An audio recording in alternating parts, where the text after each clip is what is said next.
This whole situation surrounding BTS's Suga has taken a dramatic and frankly bizarre turn that has left fans, netizens, and even officials in a tangled mess that's almost impossible to unravel.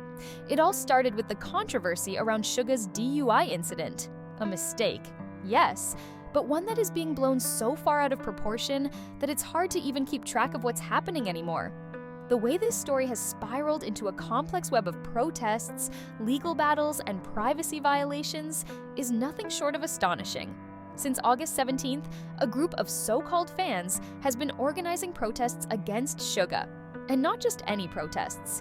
They've gone all out with wreaths and protest trucks demanding that Suga leave BTS. Let that sink in for a moment. They're so upset about his DUI that they're willing to publicly humiliate one of the biggest K-pop stars in the world, all because of a mistake that, while serious, is being treated like he committed some heinous crime. It's mind-boggling to think that the very people who once idolized him are now the ones leading the charge against him. Now, here's where things get really twisted. As the protests continued, the organizers started noticing that they were facing a lot more than just angry comments online.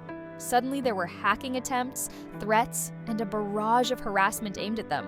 They quickly realized that their private information had been leaked, and not just by anyone, by the Yongsan District Bureau Office, a government entity that is supposed to protect citizens, not expose them.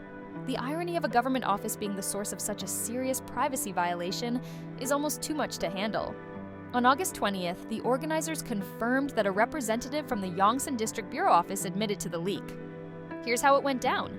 Some people who were opposed to the protest trucks complained to the Bureau, asking them to remove the trucks and wreaths from the streets. The Bureau, acknowledging that the protest was being carried out legally, explained to the complainers that they couldn't do anything about it because the group had the right to assemble. But here's the kicker. While explaining this, an official on site showed these complainers a copy of the right to assembly permit, which included personal information like names and addresses. Yes, you heard that right. Names and addresses were shown to complete strangers. In what world is that acceptable? This was no small error. It was a colossal mistake that has now escalated into a lawsuit. The protest organizers are suing both the Yongsan District Bureau Office and the individuals who filed complaints and obtained their private information. We're talking about 16 people who now have this information, and it was all handed to them by a government official.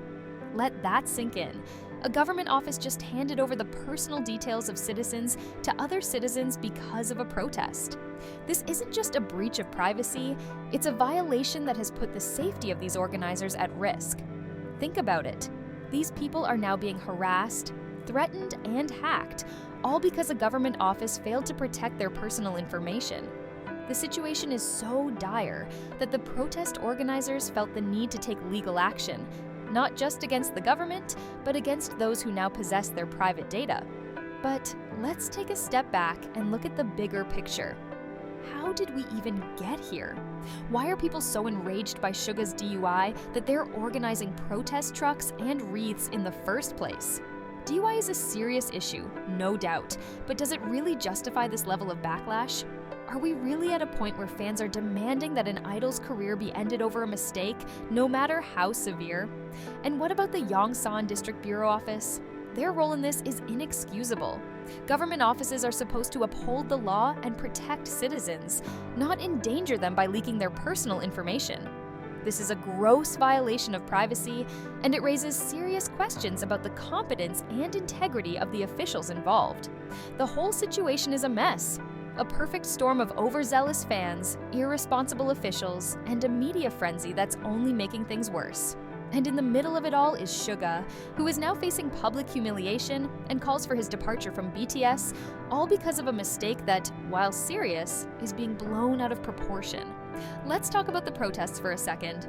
These aren't just regular protests. They're being carried out with an almost obsessive fervor. We're talking about fans who are so enraged that they're willing to publicly shame someone they once idolized. And for what? To demand that he leaves BTS? To make an example out of him? It's hard to understand the mindset of these protesters. Are they really fans? Or are they just using this incident as an excuse to tear someone down?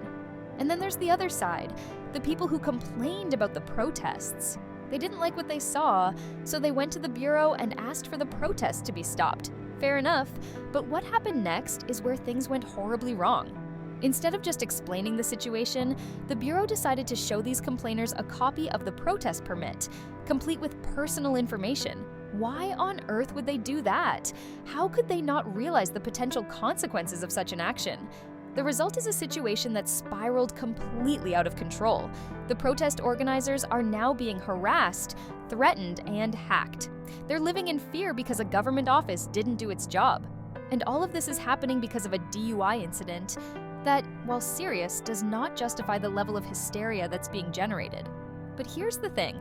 This isn't just about Suga or the protest organizers. It's about the toxic environment that has been created around K-pop idols and the way that fans and the media react to every little mistake. It's about the unrealistic expectations that are placed on these idols and the way that a single misstep can lead to calls for their heads. It's about the role that the government and the media play in all of this. Instead of calming the situation, they've only made it worse. The Yongsan District Bureau Office failed to protect the privacy of its citizens, and now those citizens are paying the price. The media, meanwhile, is fanning the flames by covering every twist and turn of this drama, further feeding the frenzy. So, where does this all end? What's the resolution? Unfortunately, it's hard to say. The protests show no signs of stopping, and the legal battles are just beginning. Suga's career hangs in the balance, not because of the DUI itself, but because of the chaos that has erupted around it. The Yongsan District Bureau Office is now under scrutiny for its actions, and the protest organizers are left to pick up the pieces of their lives after having their privacy violated. The whole situation has become a circus, and it's hard to see how anyone involved is going to come out of this unscathed. In the end, this situation is a sobering reminder of just how toxic the K-pop fandom can be, how reckless officials can be, and how destructive the media can be when it latches onto a story like this. It's a wake-up call for everyone involved: fans, government officials, and the media alike. Something needs to change, and it needs to change fast, or else we'll see more incidents like this in the future. But what do you think? Are these protests justified, or have they gone too far? Should the Yongsan District Bureau Office be held accountable for the privacy breach, or was it just an unfortunate mistake? And what does this whole situation say about the state of K-pop and the way we treat idols when they make mistakes? Drop your thoughts in the comments, and don't forget to like and subscribe for more updates on this ongoing drama. Let's have a real conversation about what's happening here, because this isn't just about Suga. This is about the future of K-pop and the way we, as fans and as a society, handle these kinds of situations. Your voice matters, and this is the time to use it.